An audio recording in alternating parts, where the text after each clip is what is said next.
Hi, this is Cameron at Colorado Team Real Estate, hanging out with Brady Mullen at Oak River Investments, and we just hung out for the last couple hours kind of talking about real estate investing. Brady, just kind of share with us what you like about real estate and why people should consider that as an investment for their retirement. There's lots of things to like. There's lots of reasons to get into real estate. There's the fact that you can leverage it. There's the fact that it's a hard asset, the fact that it produces income. But the one thing that I think is the most compelling is simply the returns. And what I've noticed is that those are kind of hard to articulate, right? When you show a property, a lot of the numbers that come to the forefront for investors are things like cap rate, which is essentially the ratio between the value of the property and the net operating income. So it's the rent minus the expected expenses of the landowner or the property owner. But the cap rate doesn't tell the whole story, because what if you borrow money to buy that property? And sometimes people call that leverage. That's a common term for that. But that leverages your return. So whatever cap rate you're getting, if you borrow to get it under favorable circumstances, and I say favorable, but I mean like most circumstances, right? You'd have to get a really bad loan for this to not work. Sure. But you leverage a property, and then your cap rate that's not your return. Your return is something more than that, because you've leveraged the property. You have some new expenses because you've got the principal and interest. Mm-hmm. And of course, you know all of this, but you also have much less capital invested into the property. So the next return that people look at, if they're sophisticated enough to want to get to that point, they're looking at cash on cash, which is essentially how much cash did I outlay and how much cash am I getting back? So that takes into account the fact that it's levered. You've got the debt rolled into that calculation. But even that doesn't tell the whole story, because now you've got appreciation. And how much does property appreciate? Well, Denver, we've enjoyed some great appreciation. Well, enjoyed or not enjoyed, depends on whether you're owning or renting or whether you're trying to buy or sell. But Denver for the past 5 years has averaged 10% appreciation, which is huge. In the last 10 years, it's averaged 7. In the last 20 years, it's averaged 6. That's meaningful if you add that on top of your cash on cash.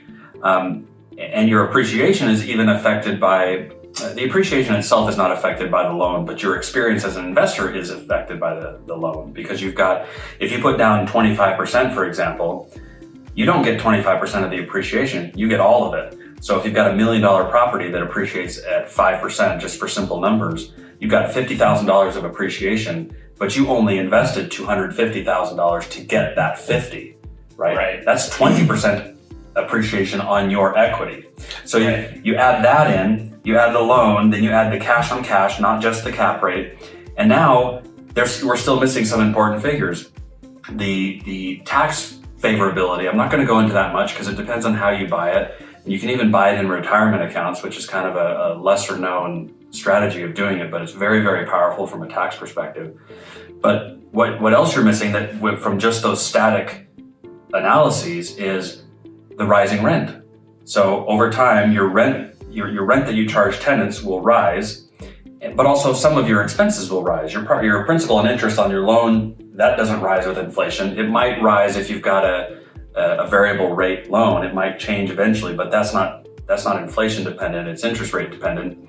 So it has different factors that affect it. But you've even got you've got the rising rent, rising appreciation, some rising expenses. How do you roll that all into something that is, what's my return? And I think if you have a system to do that, you'd be surprised at how high that return actually is, especially when you leverage it. And you don't even have to get too aggressive. You don't have to look for, if you borrow 95% and do a 5% down, that can be a little dangerous, because if the market moves against you, you've only got 5% equity that you can give up before you're underwater in your loan. Mm-hmm. But if you borrow, 60% or 70% to buy a property, that's pretty buffered from the kinds of moves that real estate generally makes. I mean, there's no guarantees in any kind of investing unless you're talking about CDs maybe, but even cash isn't guaranteed because that has inflation components. But the rolling all the things that affect real estate into an internal rate of return, you have to know how to do that to see what that is. And when you do that,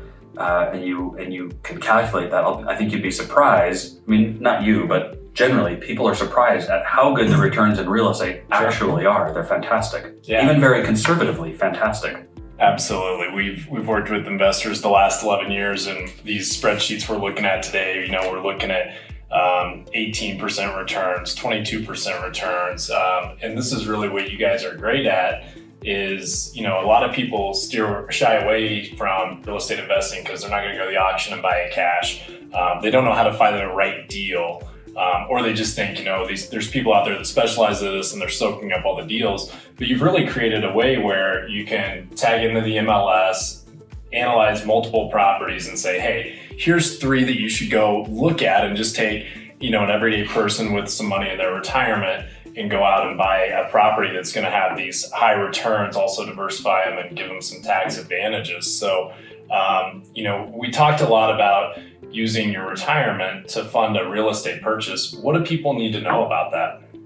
Well, there's a lot of myths about how that works, and I think probably the easiest place to start would be with some of the myths. And those myths are, you don't have to take the money out of your retirement account to buy real estate. So if you're thinking of, if you got a 401k or an IRA or a 401k from an old employer, or you're saving for retirement using these tax incentivized accounts, which are fantastic, by the way. The tax incentives there are meaningful. They're a big deal, especially over a long period of time. Yeah. But you don't have to take the money out of there to go buy real estate. That's what a lot of people think when we talk about using retirement accounts to buy real estate.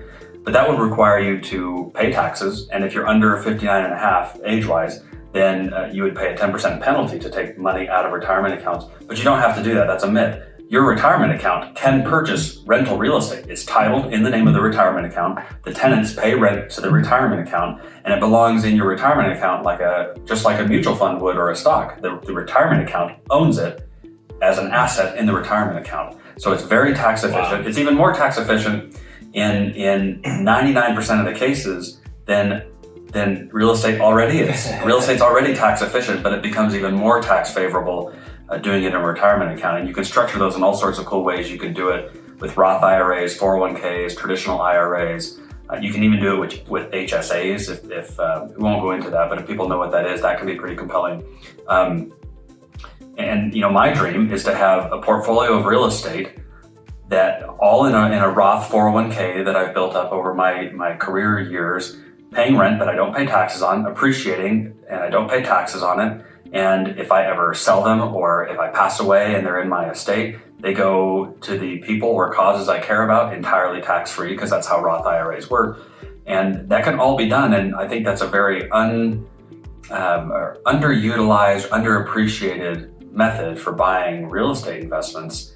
You can use your retirement accounts to do that, but people don't hear about that very often. Sure. No, something new that was brought to me today, so was excited to share it. And as you mentioned, appreciation in Denver over the last 5-6 years has been very close to 10%. So not buying has been a very expensive waiting game. And hey, if you got some money in your retirement account that you'd like to use to purchase property, there's a lot of advantages to it. And reach out to us. We'd love to show you the roadmap to get that done.